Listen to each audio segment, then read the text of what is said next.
সরকারি কর্মচারীদের উপর আমার কোনো রাগ, ক্ষোভ বা ঈর্ষা নেই। কেন বলছি এ কথা?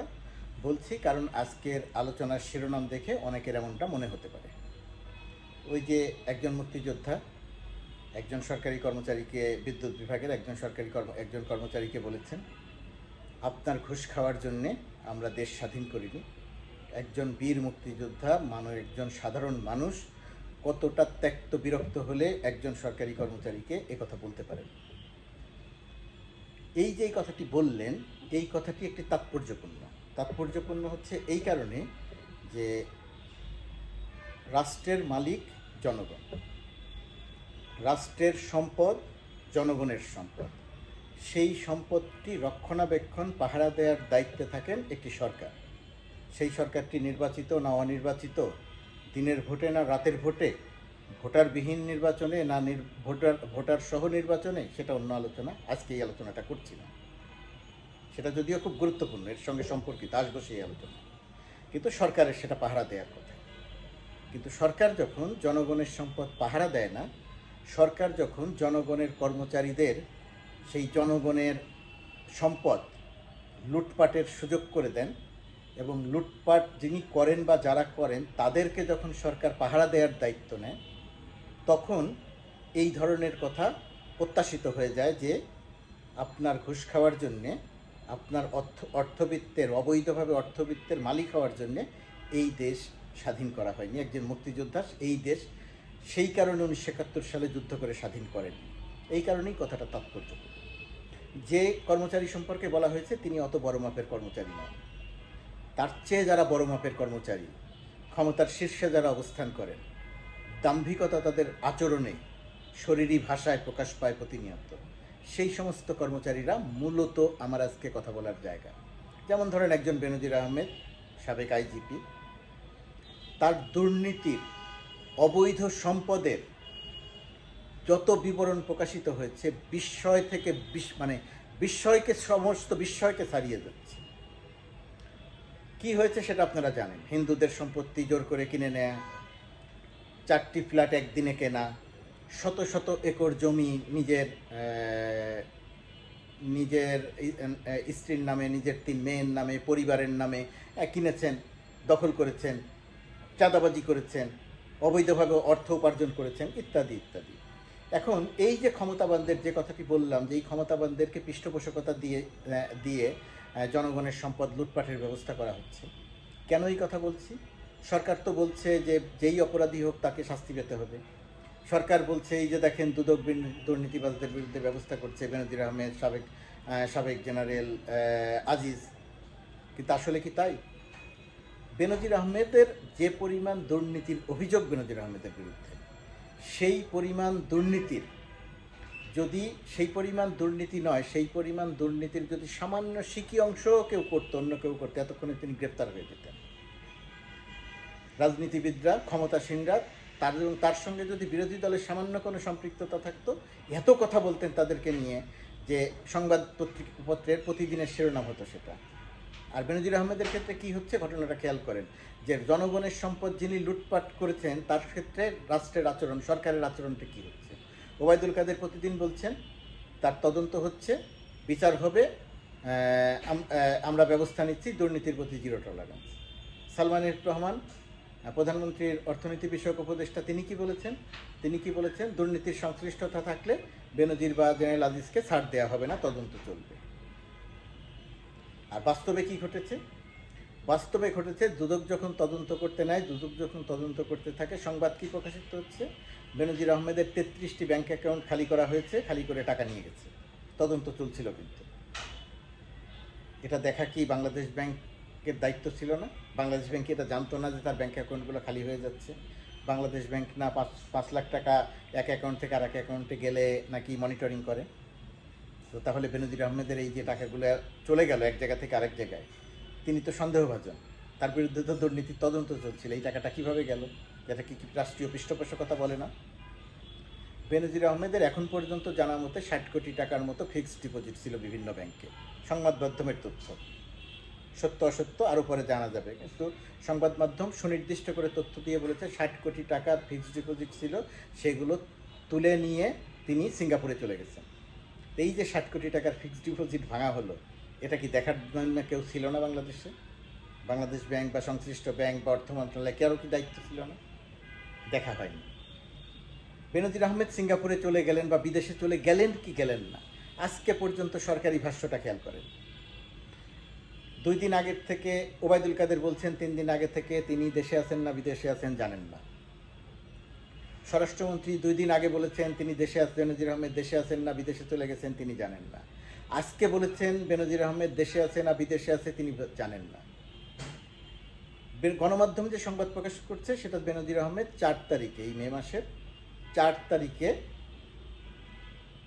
বাংলা হজরত শাহজালাল আন্তর্জাতিক বিমানবন্দর দিয়ে সিঙ্গাপুর এয়ারলাইন্সের ফ্লাইটে সিঙ্গাপুরে চলে গেছেন স্ত্রী কন্যা সহ, 3 কন্যা সহ।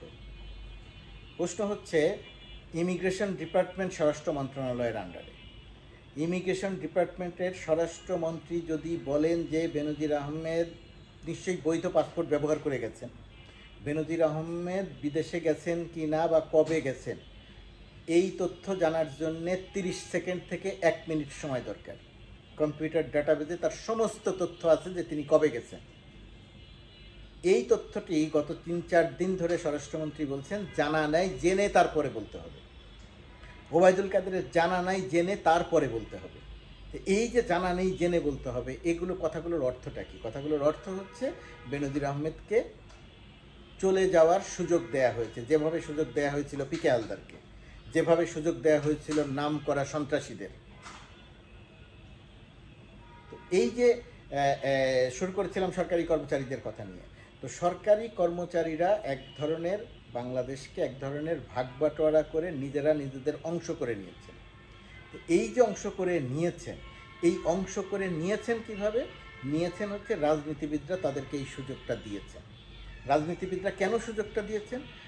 এইখানেই নির্বাচনের প্রসঙ্গ, ভোটের বিহীন নির্বাচন না ভোট সহ নির্বাচন, সেই প্রসঙ্গ। রাজনীতিবিদরা সুযোগ দিয়েছেন তার কারণ ক্ষমতায় থাকার জন্য বেনজির আহমেদদের তাদের দরকার ছিল, জেনারেল আজিজদের তাদের দরকার ছিল। সেই দরকারের পারপাস সার্ভ করেছেন বেনজির জেনারেল আজিজরা। আর সরকার তাদেরকে ক্ষমতা দিয়েছে, ভাইদেরকে বিদেশে যাওয়ার সুযোগ, সন্ত্রাসী ভাইদের দণ্ড মওকুফ করেছে, বিদেশে যাওয়ার সুযোগ তৈরি করে দিয়েছে। বেনজির আহমেদদের এই যে শত শত একর জমি করার সুযোগ করে দিয়েছে, কোটি কোটি টাকা আয় করার সুযোগ তৈরি করে দিয়েছে। এবং যখন তারা বিপদে পড়েছে, সেই বিপদের সময়টিতে তাদেরকে নিরাপদে দেশ থেকে চলে যাওয়ারও সুযোগ দেওয়া হয়েছে। যে কারণে স্বরাষ্ট্রমন্ত্রী ওবায়দুল কাদের কেউ বলছেন যে জানি না তিনি দেশে আছেন না দেশের বাইরে চলে গেছেন। দুদক তদন্ত করছে, তার আগেই ব্যাংক অ্যাকাউন্ট খালি হয়ে গেল। এটা কি একটার সঙ্গে আরেকটি সম্পর্কিত মনে হয় না? দুদক তদন্ত করছে, তার আগেই ফিক্সড ডিপোজিট ভেঙে টাকা নিয়ে যাওয়া হলো, তাহলে এটা কি একটির সঙ্গে আরেকটি সম্পর্কিত নয়? এগুলো সবই বলছি গণমাধ্যমের সংবাদ উদ্ধৃত করে। গণমাধ্যমে এই সংবাদগুলো প্রকাশিত হয়েছে, কারো পক্ষ থেকে প্রতিবাদ করা হয়নি যে এই সংবাদগুলো অসত্য। এখানে কালের কণ্ঠকে ধন্যবাদ জানাতে হবে। কালের কণ্ঠ নিয়ে অনেকেই অনেক রকমের সমালোচনা করেন, কিন্তু বেনজির আহমেদ ইস্যুতে কালের কণ্ঠ যে সুনির্দিষ্ট তথ্য দিয়ে সংবাদ প্রকাশ করেছে, তাতে একজন সংবাদকর্মী হিসেবে আমার কাছে মনে হয়েছে এটা একটা অসাধারণ কাজ। অবশ্যই কালের কণ্ঠকে ধন্যবাদ দেওয়া উচিত, ধন্যবাদ জানানো দরকার, শুভেচ্ছা জানানো দরকার। কালের কণ্ঠ সংবাদ প্রকাশ করেছিল বলে আজকের এই পুরো একটা কী বলবো, একটা ভয়াবহ দুর্নীতির তথ্য প্রকাশিত হচ্ছে বেনজির আহমেদ ইস্যুতে। জেনারেল আজিজ ইস্যুতে কৃতিত্ব পাওয়ার দাবিদার প্রথম আলো, দীর্ঘদিন ধরে এটা নিয়ে তারা লেগে আছে। তো সেটা যাই হোক, যে কথাটি বলছিলাম যে এই রাষ্ট্রের জনগণ মালিক, এই মালিকরা বেনজির আহমেদদেরকে স্যার বলতে বলতে এদেরকে মাথায় তুলেছেন। এখন সময় এসেছে এদেরকে মাথা থেকে নামানোর। এখন জনগণকে মালিক হিসেবে আবির্ভূত হওয়া দরকার। রাষ্ট্রের যে দেখা দরকার, সরকারের যে দেখা দরকার, সরকার এই কাজটি করছে না। সরকার উল্টো কাজ করছে। সরকার বেনজির বা জেনারেল আজিজদেরকেই ক্ষমতাবান করছে, জনগণের ক্ষমতা আরও কমিয়ে দিচ্ছে। তার ভোটেরই অধিকার নেই। যদি ভোটের অধিকার থাকতো তাহলে বেনজির আহমেদদের দরকার হতো না সরকারকে। যদি ভোটের অধিকার থাকতো জনগণের, তাহলে জেনারেল আজিজদের দরকার হতো না সরকারকে, জনগণকে দরকার হতো। জনগণকে যদি দরকার হতো তাহলে জনগণের সম্পদ রক্ষিত থাকতো। বাংলাদেশ ব্যাংক থেকে ডলারও রিজার্ভও চুরি হতো না। বেনজির আহমেদরা এরকম শত শত কোটি টাকা লুটপাট করতে পারতেন না। একজন ডিআইজি শিমুলের স্ত্রীর অ্যাকাউন্ট থেকে শত কোটি টাকা লেনদেন হতো না। একজন এসআই শত শত কোটি টাকার মালিক হতে পারতেন না। এগুলো কিন্তু সবই পুলিশ ডিপার্টমেন্টের কথা, কিন্তু এর অন্য জায়গার ডিপার্টমেন্ট। আমলাতন্ত্রে বহু সৎ অফিসার আছে, পুলিশে আছেন, আমলাতন্ত্রে আছে। আমি বহু সৎ অফিসারকে চিনি এবং জানি, অত্যন্ত দক্ষ অফিসারদেরকে জানি। একই সঙ্গে অত্যন্ত অদক্ষ অফিসারদের জানি, তাদের সংখ্যা বেশি। আমি একই সঙ্গে অত্যন্ত অসৎ, দেশে এবং বিদেশে সম্পদ গড়ে তুলেছেন এমন বহু আমলার তথ্য জানি, আরও অনেকে জানেন। প্রমাণ থাকে না দেখে হয়তো বলা যায় না, বা রাষ্ট্র ক্ষমতা বিপরীতমুখী আচরণ করে দেখে হয়তো সেই সংবাদগুলো প্রকাশিত হয় না। বেনজিরের কোনো তথ্য গণমাধ্যম আগে প্রকাশ করেনি, হ্যাঁ, এর জন্য গণমাধ্যমকে দায়ী করার সুযোগ আছে। এখানে আরেকটা কথা বলে রাখি যে যখন সরকারি কর্মচারীদের নিয়ে কথা বলছি, তখন একই রকমভাবে সরকারি কর্মচারীরাও বলতে পারেন যে সাংবাদিকরাও অসৎ। আমি অস্বীকার করি না, সাংবাদিকদের ভেতরে অসৎ সংখ্যা অনেক। সাংবাদিকদের ভেতরে যত অসৎ আছে তার সিংহভাগ অসৎ করেছে সরকার তাদের পক্ষে রাখার জন্য। সুতরাং সাংবাদিকরা যে অসৎ, এটা যেমন সত্যি, তাদেরকে অসৎ করার জন্য সরকার দায়ী, সেটাও সত্যি। কিন্তু তারপরেও অসৎ সাংবাদিকের সংখ্যা অনেক, আবার সৎ সাংবাদিকের সংখ্যাও অনেক। যে কথাটা বলে শেষ করি সেটি হচ্ছে যে এই যে বেনজির আহমেদদেরকে যে প্রোটেকশন দিয়ে ক্ষমতাবান করা, এই ক্ষমতাবান করার মূল কারণটি হচ্ছে জনগণকে ক্ষমতার থেকে মাইনাস করে দিয়ে বেনজির আহমেদদের প্রভাবকে কাজে লাগিয়ে ক্ষমতায় থাকা। তো এই ক্ষমতায় থাকার অবস্থাটা যদি এরকম হয় যে জনগণের দরকার নাই, ক্ষমতায় রাখার জন্য প্রশাসন বা প্রশাসকরাই যথেষ্ট, তখন সরকারি কর্মচারীরা এরকমই আচরণ করে। সরকার যেহেতু জনগণের সম্পদ পাহারা দিচ্ছে না, সরকার যেহেতু জনগণের সম্পদ লুটপাটের ব্যবস্থা করে দিচ্ছেন, রাজনীতিবিদরা নিজেও এই লুটপাটের অংশ, তাদের সম্পদ বাড়ে 5,000, 7,000, 10,000 গুণ। কোনো তদন্ত হয় না, বিচার হয় না, একটি দুটি বিচার হয়, সরকার শুধু বাহাবা নেয়। ওই যে ইসে কেলেঙ্কারির সময় কি বলে, এর আগে নানাবিধ কেলেঙ্কারির সময় বলা হয়েছে ব্যবস্থা নেওয়া হচ্ছে, ব্যবস্থা নেওয়া হচ্ছে, কিন্তু ব্যবস্থা কয়জনের বিরুদ্ধে নেওয়া হয়েছে? সত্যিকারের ব্যবস্থা কি একজনের বিরুদ্ধেও নেওয়া হয়েছে? নেওয়া হয়নি। বর্তমান সময়ে যেটা বলা হচ্ছে যে তদন্ত হচ্ছে, সত্যি যদি ব্যবস্থাই নেওয়া হবে সত্যিকার অর্থে, তাহলে বেনজির আহমেদ দেশ ছেড়ে চলে যাওয়ার পরে কেন তদন্ত হবে? ব্যাংক অ্যাকাউন্ট জব্দ করার কথা দেশ থেকে চলে যাওয়ার পরে কেন আসবে? আগে কেন ব্যাংক অ্যাকাউন্ট জব্দ করা হলো না? টাকা কিভাবে তিনি ভাঙিয়ে ফেললেন, এটা কেন আগে থেকে দেখা হলো না?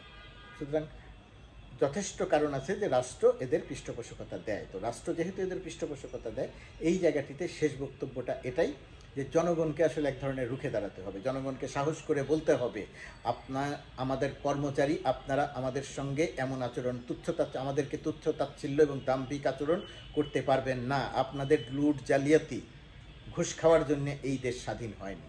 এই দেশ স্বাধীন করেছে সাধারণ মানুষ। সেই সাধারণ মানুষের অধিকার কেড়ে নিয়ে এই লুটপাটকারীদের অধিকার দিয়ে বাংলাদেশের উন্নতি হবে না, কাগজে কলমের উন্নতি স্থায়ী হবে না, টেকসই হবে না। যার প্রমাণ ইতিমধ্যেই কিছুটা হলেও দেখা যাচ্ছে।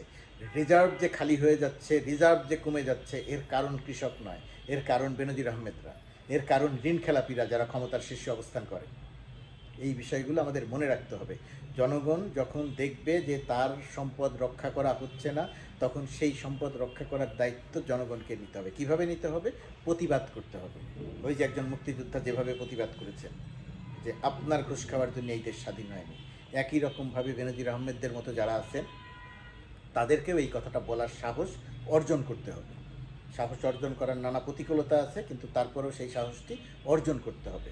আজকে অনেকগুলো কথা বললাম এই কারণে যে এই জনগণের কর্মচারীরা যে প্রক্রিয়াতে দুর্নীতি এবং লুটপাট করছেন, হিন্দুদের সম্পদ দখল করছেন, মানুষের জমি জোর করে দখল করছেন, কম দামে জমি বিক্রি করতে বাধ্য করছেন, চাঁদাবাজি করছেন, একদিনে 4টি ফ্ল্যাট কিনছেন, অপরাধীদের ক্ষমা করিয়ে, খুনের মামলার আসামির মৃত্যুদণ্ডের অপরাধীকে ক্ষমা করিয়ে নিচ্ছেন, নির্বিঘ্নে বিদেশে যাওয়ার ব্যবস্থা করে দিচ্ছেন, ইত্যাদি ইত্যাদি অপকর্মে জর্জরিত হয়ে গেছে বাংলাদেশ। এভাবে একটি দেশ শুধু উন্নয়ন উন্নয়ন স্লোগান দিয়ে চলতে পারে না। জনগণকে এই বিষয়টি বুঝতে হবে, প্রতিবাদ করতে হবে। ঘুষখোর অসৎ কর্মচারীদেরকে, সৎদের নয়, সৎদেরকে শ্রদ্ধা করতে হবে, সালাম দিতে হবে, কিন্তু অসৎদের মুখের উপরে এই কথাটা বলতে হবে, আপনার ঘুষ খাওয়ার জন্যে, আপনার জালিয়াতি করার জন্যে, আপনার দুর্নীতি করার জন্যে এই দেশ স্বাধীন হয়নি। এই দেশে মুক্তিযুদ্ধ সেই কারণে সংগঠিত হয়নি।